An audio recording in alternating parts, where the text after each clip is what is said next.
Nina Dobrev shares rare insight about her sudden departure from the Vampire Diaries, more than a decade after Elena Gilbert went into her magical sleep at the end of season 6. The 36-year-old, who occasionally played Elena's vampire doppelganger, Catherine Pierce, shared insight into how behind-the-scenes pay disparity with co-leads Paul Wesley and Ian Somerhalder led to her seeking a life outside of Mystic Falls. In fact, she recalled the pay differences she, Candace King, and Kat Graham faced went all the way back to the pilot. Dobrev explained in the book I Was Feeling Epic, an oral history of the Vampire Diaries, out now, Candace, Kat, and I were the 3 lowest paid series regulars in the first 2 seasons. It was a bit of a tricky situation because my contract only said to play Elena, but I was playing multiple characters, which doubled my workload. I had to be on set for double the amount of time. I had to memorize double the amount of lines. She continued, I wanted to play Catherine, but I wanted to be compensated fairly for that, and I wanted to be an equal to the boys. However, as the book noted, she never quite reached that equal pay despite a salary bump. In addition, a new conflict arose as the studio tried to limit the use of Dobrev pulling double duty as Elena and Catherine due to needing to pay the Degrassi alum for playing the villainous vampire in addition to her human counterpart. The show's co-creator Julie Plec said in the book,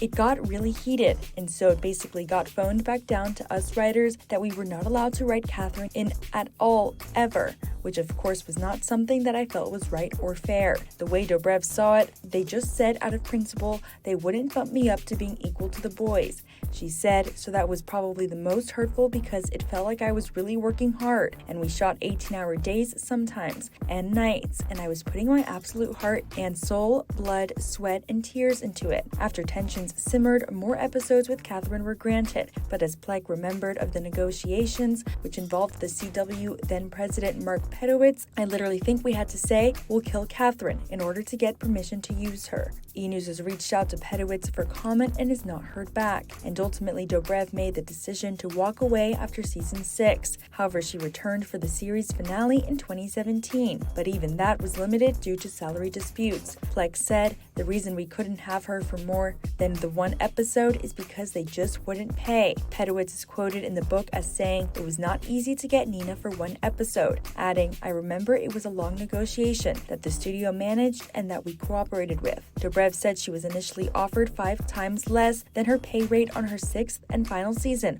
on the Vampire Diaries to return for the finale. She said, I needed to be paid parity to the boys. I had to put my foot down and say if it didn't happen, I wouldn't be able to come back. And it wasn't about the money. I didn't give a shit about the money at all. It was the principle.